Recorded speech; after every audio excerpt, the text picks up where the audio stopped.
Hey there, Jake here from CVP. Today we are taking a look at a really exciting new set of lenses from one of my favourite cinema lens manufacturers. These are the HEKTOR, Leitz's new series of compact mirrorless mount cinema lenses.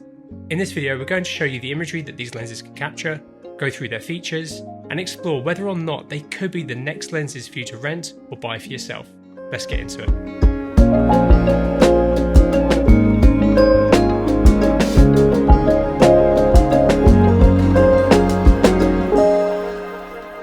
We've used these lenses to shoot a good chunk of the B-roll, which we'll signify with this little sign in the top left corner here. I'm also shooting this piece to camera now with the 50mm HEKTOR on our V-Raptor X. But of course we also wanted to shoot some more creative bits, so for this we visited a local carpenter, Dom Johnson, who let us film him for a couple of hours during his creative process.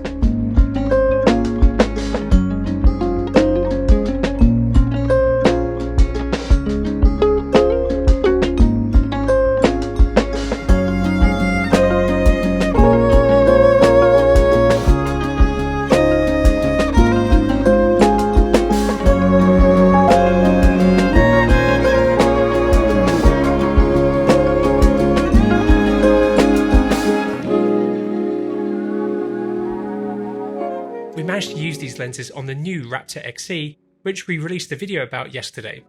We had the lenses in E-mount, so had to use a Megadap Z to E-mount adapter to get them onto the XE. They handled really nicely on that camera, and the images that we've captured look gorgeous. At release there will be 6 lenses in the set, an 18, 25, 35, 50, 73 and 100mm, all of which are T2.1. Considering they are only T2.1, they still do a really nice job of creating some shallow depth of field imagery. The lenses have a 77mm filter thread, so for our shoot we used a front mounted ND to help control our exposure. But if you'd rather use a matte box, all of the lenses have an 80mm front diameter. Let us know what you think of the images we've managed to capture down below. Leitz have a rich history alongside Leica in creating some truly legendary optics, including one of my favourite set of cine lenses of all time, the Summilux C. The HEKTORs are taking the consistency and mechanical prowess of Leitz and combining it with an optical design inspired by Leica's vintage lenses. The HEKTOR name actually traces back to a series of lenses designed by Max Berich in the 1930s for Leica. The original lenses were named after his dog Hector and helped make photography more accessible and affordable for dedicated amateurs at the time. These new HEKTOR lenses feature a new optical design that lean more towards a vintage aesthetic than a clean modern look, and have been inspired by Leica lenses from the 1930s, 50s and 70s. They all have a fully spherical element design, which helps Leitz create some of the older feeling characteristics present in some of Leica's other lenses. When it comes to close focus, the 18mm can focus down to 22cm or 9 inches, the 25mm to 30cm or 1 foot, the 35mm to 35cm or 1 foot 2 inches, the 50mm to 50cm or 1 foot 9 inches, the 75mm to 75cm or 2 foot 6 inches, and the 100mm down to 85cm or 2 foot 9 inches. These aren't the closest focusing lenses, especially when you consider their size for mirrorless mount lenses. At close focus they do perform really well though, with no fall off in performance. Taking a look at our regular headshot bokeh examples, we can see that across the set our out of focus highlights are very clean, and that's partly because of the HEKTOR's fully spherical construction. They all share fairly similar characteristics as well. Our out of focus highlights wide open are swirly across each focal length, though this does seem most pronounced on the 100mm. There is clear cat's eye shape across the set, but the amount of cutting as you stop down does change throughout the set, with the longer focal lengths performing slightly better. The 18, 25 and 35mm all have quite defined portions to the highlights, but still have a slight soft glow to them. The rest of the focal lengths have a more softness to them and less definition, but they all share a soft glow around the highlights, with a very small amount of colour. Overall, I think the out of focus portions of the HEKTORs look very nice.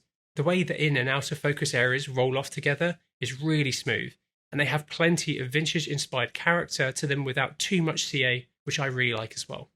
A lens's flare characteristic is a very subjective thing, and honestly one of the big identifying differences between different lenses. So for these examples, we wanted to grab a few different flare source types. So we have the classic torch down the barrel of the lens, a candle, an Aperture LS60X, and a shot of the sun outside. Looking at the candlelight test, we can see a nice halation glow around the flame and then some interesting flares throughout the range. Wide open, we can see some of our black background raising, but this gets better controlled when you stop down. In this setup, the lenses look pretty well controlled until you start panning the camera. Outside, pointing the lenses at the sun, they are well controlled here as well. We can see some of the lenses flaring, but the colour of the flare blends quite nicely in with the sky. If we take a look at our studio testing, we can see that with controlled lighting, you can get some very interesting flares. The 18mm has loads going on wide open. We've got rainbow flaring all over the place, circular flares, and then there's these green circular flares as well. You can control the amount of veiling glare and rainbow flaring by stopping down, and you can get a controlled flare pretty quickly at around 2.8. The 25mm is quite similar but not as busy. Wide open, you have a similar colour, construction of the flare, veiling glare, and rainbow circular flares. The 35mm again is even more well controlled. It has similar character to the previous two, but it's much subtler. The 50mm is back to looking like the 18mm. You have lots of circular and rainbow flares and a massive green circular flare, which I think maybe is a bit too strong here. Stopping down helps control the veiling glare and the green circular flare though. The 73mm is similar to the 50, and the 100mm looks quite different again. You have a lot of circular flares, but not much rainbow flare here. It's much harder to see. Personally, I think these flare quite nicely, but it's a very personal preference thing. If you want to see these full tests uncut, please make sure to go follow us on Vimeo, where we'll be uploading the full test as soon as possible.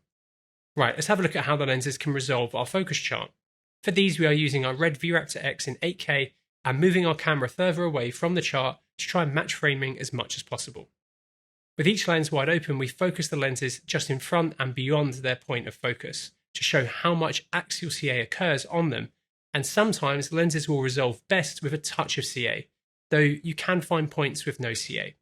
Wide open, they all have clear CA as we focus them. This does improve as you stop down across them, but at least they're consistent.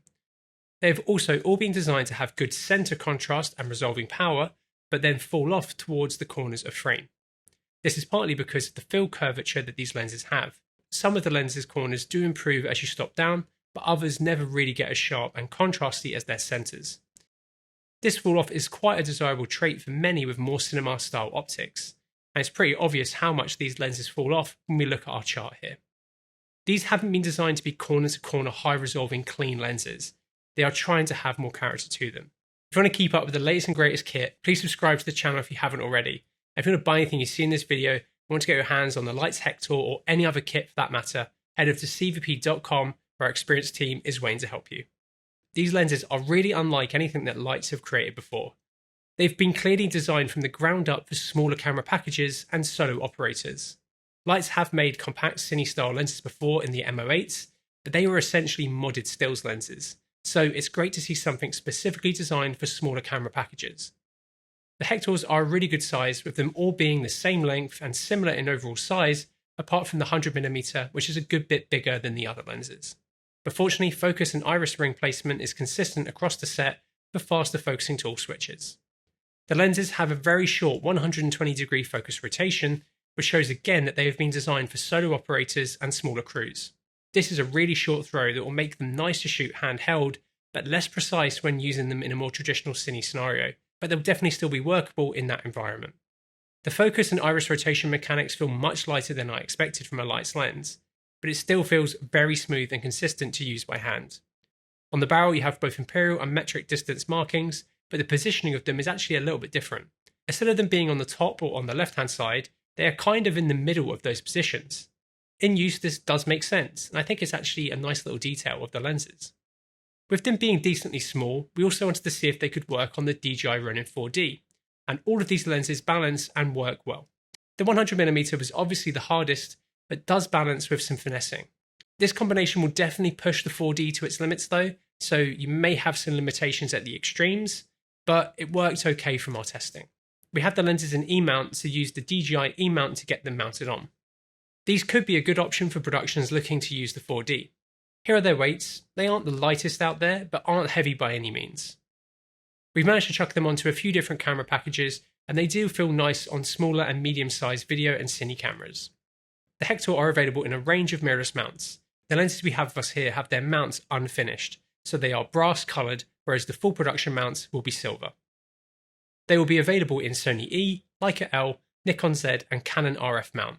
The mount is also user interchangeable and it's decently easy to do. You just remove these screws and then you've got locating pins for swapping out the mounts. If you want to learn how to shimmy your lens, check out our video all about back focus and shimming your lenses. Link is in the description. I would love to see Leitz add an M mount option to these lenses as well, as that would make them easily adaptable to all of the mentioned mirrorless mounts, but without the need to swap the mounts out on the lenses themselves. The Hektor has a rated image circle of 47.8mm, which will cover loads of full frame sensors. For our coverage tests, we shot them on our Sony a7C II in its stills mode and our V-Raptor 8K VV in its 8K 17:9 mode. That way we can show you the performance on two of the larger sensors that you can put these lenses onto currently. With the 18mm on the Raptor, we can see that at infinity you get a slight bit of hard vignette down the side, but this is gone at close focus and not visible on the a7C II images. They all have a very subtle fall off towards the corners on both sensors, but no hard vignettes. They look to have more drop off at infinity compared to close focus. But overall, I think they do perform well. Just be wary of the 18mm if you're wanting to shoot full 17:9 on the VV Raptor. We unfortunately can't get these onto our lens tool, but if you want to check the coverage of loads of other lenses, check out our lens coverage and camera comparison tool, link to which is in the description below. Looking at focus breathing across all the lenses, each focal length has pretty substantial breathing, and because of how the markings are spaced, this becomes more noticeable towards close focus. The 73mm has the least amount of breathing by quite a margin. Seeing breathing in vintage leaning optics isn't too surprising, and really whether this is too much or not is personal preference. When it comes to distortion, the 18mm has clear mustache distortion, the 25mm has maybe a touch of mustache distortion, but certainly a little bit of pincushion. The 35 and 50mm are well corrected with slight barrel, and the 73 and 100mm are well corrected with slight pincushion. Overall performance is good, and as a set they definitely lean more towards the corrected end, but still have some subtle profiles to them. And if you want to add or reduce distortion in post, that's easily doable in Resolve now. The lenses have a very slight colour shift between them. For these tests we normalised raw clips and raw photos in both Resolve and Lightroom, and then noted down the different readings. We can see a slight colour shift throughout the lenses, but it's not massive, and the tints are really similar. In the real world, these lenses definitely have a warmer tone to them though, which I personally like. One thing worth considering when investing into cine lenses like this is how easily they can be repaired and serviced. The Hektor lenses are manufactured in-house at Leitz's facility in Wetzlar, where they also build their much more expensive cinema lenses. This means the Hektor are built incredibly well, and in the hand they do feel typically Leitz. When it comes to servicing, Leitz have designed the Hektor to last years and be easily serviceable if they do need it. For rental houses looking at these, there will be a guide on how to swap out front and rear elements, which will be really helpful as this is something rental houses will certainly run into. The Hektor are available to purchase as solo lenses or as two different kits, one consisting of the 25, 50 and 73mm, and the other one being all 6 focal lengths. And the two kits will both come with a case. The lenses are priced at roughly £4,752 or €5,490, apart from the 18mm, which is £4,925 or €5,690. And these are the prices of the kits. There aren't too many lens options at this price now because of the influx of more affordable optics. The most comparable have to be the Cooke SP3s and the Iron Glass Mark II Soviet set, which are similarly priced and have a vintage leaning aesthetic. There are definitely owner-operators out there that will be happy to invest into these because of their unique image and characteristics. And thanks to their pricing, they will be even more accessible to rent than other Leitz lens options. The Cooke SP3s have shown that there is a demand out there for compact mirrorless mount cine lenses around this price, and the Hektor are offering the same thing, combining historically inspired images with character in modern, compact and robust housings. The image that these lenses can capture is beautiful in a unique, flawed way. They have been really nice to use while we've had them. Cine lenses are always an incredibly personal choice. So if you are seriously considering buying a set of these, I would suggest dropping demo@cvp.com an email to book a demo today where you can come into our offices and get your hands on the lenses yourself in one of our beautiful showrooms. Anyway, let us know what you think of the Leitz Hektor lenses and if you have any further questions about them down in the comments. And if you like the video, please give it a like and maybe consider subscribing so you don't miss out on our awesome upcoming content. And thank you so much for watching.